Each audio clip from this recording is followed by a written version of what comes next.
Hello guys, welcome back to my channel. আবার একটা নতুন ব্লগ ভিডিও নিয়ে চলে এসেছি সয়াবিন দিয়ে ডিম রান্নার রেসিপি। প্লিজ তোমরা স্কিপ না করে আমার ভিডিওটা পুরো দেখবে, তাইলে ভালো লাগবে। সয়াবিন দিয়ে ডিম দিয়ে রান্না করব বলে আমি এখানে আলু নিয়ে নিয়েছি 4টে, পেঁয়াজ, আদা, রসুন, টমেটো আর কাঁচা লঙ্কা নিয়ে নিয়েছি। আলু বেশি দেবো না। দেখো না, তোমার দাদা তাই ফোন করে বলছে মাংস রান্না করতে, ডিম আর সয়াবিন রান্না করতে মানা করছে। দেখো কলা বেরিয়ে পড়েছে। আমি ভালো করে আগে এই সবজিগুলো বেছে নিই, তারপরে তোমাদের এখানে রান্নার রেসিপিটা আমি তোমাদের সাথে শেয়ার করব। আগে কেটে নিই, তারপরে নিয়েছি। আমার আলু ছিলা হয়ে গেছে, এখানে আমি আদাটাও ছিলে নিয়েছি, রসুনগুলোকে আমি ছিলে নিচ্ছি, আলুটাও কেটে নেবো। আছে, এবার আমি রান্না করতে যাব। চলো। আর এখানে একটা আমি তেলের বোতল বের করে নিয়েছি, আমার ওই তেলটা শেষ হয়ে গেছে। চলো, রান্নার জন্য এবার আমাকে রান্নাঘরে চলে যেতে হবে। চলো, রান্নাঘরে আমি চলে এসেছি। রান্নাঘরের অবস্থা দেখেছো? এখন কিছু গুছু করিনি, ডিমটা আমার এখানে সেদ্ধ হয়। চলো, আজকে আমি কলাইটা ধুয়ে নেবো। আজকে আমাদের রাজকোটে রাখি হচ্ছে, আমাদের ঘর মালিক নৌকা মালিককে তাদের ভাই দেখারে রাখি বাঁধতে গেছে।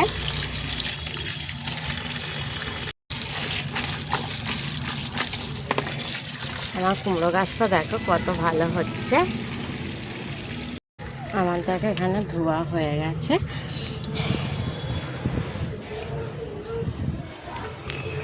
দেখো এখানে দেখো সয়াবিনগুলো ফুলে কত বড় বড় হয়ে গেছে। আমি এখানে তুলে নিচ্ছি। দেখো ডিমগুলো আমার সিদ্ধ হয়ে গেছে। ডিমগুলো এবার আমি ঠান্ডা জলে দিয়ে দেবো, দিয়ে ছাড়িয়ে নেবো। দেখো এখানে আমি 8টা ডিম সেদ্ধ করেছি। ডিমগুলো এতে নিয়ে নিয়েছি, আমি এগুলো ছাড়িয়ে নেবো। দেখো আমি সয়াবিনটা এখানে ভেজে নেবো।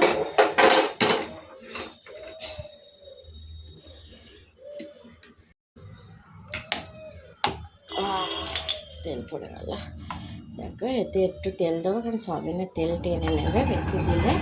আগে সয়াবিনটা ভেজে নেবো, তারপরে আলুটা ভেজে নেবো। সয়াবিন দেখো সয়াবিনটা ভাজার জন্য আমি কড়াতে তেল দিয়ে দিয়েছি। এই তেঁতুলগুলো দেখো, এটা কি তেঁতুল বলো তো? এই তেঁতুলগুলো হচ্ছে তো মিষ্টি তেঁতুল। দেখো কত সুন্দর, একটু খাটা নয়, পুরো মিষ্টি তেঁতুলটা। দেখো এই 4টে তেঁতুল আমাকে আমার যা দিয়েছে। এটা দেখো ছাড়িয়ে ফেলেছি, আমার যা প্রেগনেন্ট, এই কারণে আমার কিনে নিয়েছে। আমাকে 4টে খাবার জন্য দিয়েছে, পুরো মিষ্টি। আর এই তেঁতুলগুলো কিন্তু খুবই ভালো, এতে প্রেগনেন্টের করে ভালো লাগবে না কাটা। দেখো সয়াবিনগুলো আমি ভাজতে দিয়ে দিয়েছি। সয়াবিনগুলো আমি ভালো করে লাল লাল করে ভেজে নেব। ভালো করে সয়াবিনটা না ভেজে নিলে দেখো আমার এখানে ভাজা হয়ে গেছে। আমি আরেকটু তেল দিয়ে দিচ্ছি, আলুটাও ভেজে নেব সয়াবিনে। দেখো আলুটা দিয়ে দিয়েছি, আলুটাতে একটু হলুদ গুঁড়ো আর একটু নুন দিয়ে ভালো করে আলুটাও লাল লাল করে ভেজে নেব।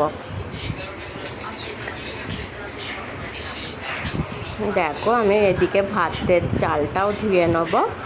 কলে চলে যাচ্ছে আমি চালটা ধুতে। চলো তোমরা দেখতে থাকো। ভাতের চালটা ধুয়ে আমি চাপিয়ে দেবো একদিকে, আর একদিকে আমি ডিম দিয়ে সয়াবিন দিয়ে রান্নাটা করব। দেখো চালটা আমি ধুয়ে নিচ্ছি।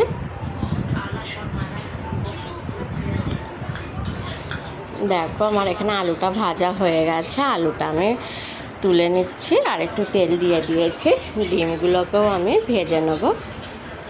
দেখো ডিমগুলো দিয়ে দিয়েছি কড়ার মধ্যে। ডিমেও হালকা করে হলুদ গুঁড়ো আর নুন দিয়ে আমি ডিমগুলোকে ভালো করে লাল লাল করে ডিমগুলো ভেজে নিচ্ছি। দেখো ডিমগুলো আমার ভাজা হয়েই এসেছে, ডিমগুলোকেও আমি তুলে নেব। দেখো কড়াতে তেল দিয়ে দেবো তরকারি করার জন্য। আমি পেঁয়াজ, কাঁচা লঙ্কা কুচিটাও এতে তেলের মধ্যে দিয়ে দেবো। তেলটা আমার গরম হয়ে গেছে। দেখো একে একে মশলাগুলো দিয়ে দিচ্ছি। হলুদ গুঁড়ো, লঙ্কা গুঁড়ো, ধনে গুঁড়ো আর নুন দিয়ে দিয়েছি। পেঁয়াজটা ভালো করে কষিয়ে নেবো। এর মধ্যে আমি সয়াবিন ভাজা আর আলু ভাজাটা আমি আগে দিয়ে দেবো। দেখো দিয়ে দিয়েছি। ভালো করে এটাকে কষিয়ে নেবো। তারপরে দেখো আদা রসুনটাও আমি বাটাটা দিয়ে দিচ্ছি।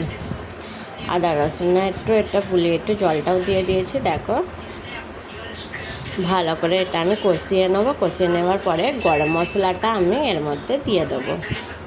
দেখো গরম মশলাটাও আমি এতে দিয়ে দিয়েছি। আর একটু কষিয়ে নিয়ে জিরে গুঁড়োটাও দিয়ে দিচ্ছি। দেখো দেখো জিরে গুঁড়োটা দিয়ে দিয়েছি। তরকারিটা আমি ভালো করে কষিয়ে নিচ্ছি। ভালো করে কষিয়ে নেবার পরে তারপরে আমি এতে জল ঢেলে দেবো। তোমরা দেখতে থাকো। আমি দেখো টমেটোটা দেওয়া হয় না, টমেটোটাও আমি কেটে নিয়েছি। দেখো টমেটোর কুচিটাও আমি দিয়ে দিয়েছি এর মধ্যে। টমেটোটা তরকারিটা কষাতে টমেটোটা গলে যাবে। তারপরে আমি জল ঢেলে দেবো। দেখো জল ঢেলে দিয়েছি। আর একটু জল ঢেলে দিচ্ছি খুন্তিতে যেগুলো লেগে আছে। ভালো করে দেখো জল ঢেলে দিয়েছি। এটাকে আমি এবারে ঢেকে দেবো। আর ডিমগুলোকে দিয়ে ঢেকে দেবো। ডিমগুলোও এর মধ্যে আমি দিয়ে দিয়েছি। দেখো বেশি কিন্তু ঝোল রাখবো না, ঝোল রাখলে ভালো লাগবে না। একদম তরকারিটা মাখা মাখা করব। প্লিজ আমার ভিডিওটা দেখে বেশি বেশি করে শেয়ার করবে, লাইক করবে, সাবস্ক্রাইব করে পাশে থাকবে। আরও নতুন নতুন ভিডিও পাওয়ার জন্য চ্যানেলটা সাবস্ক্রাইব করে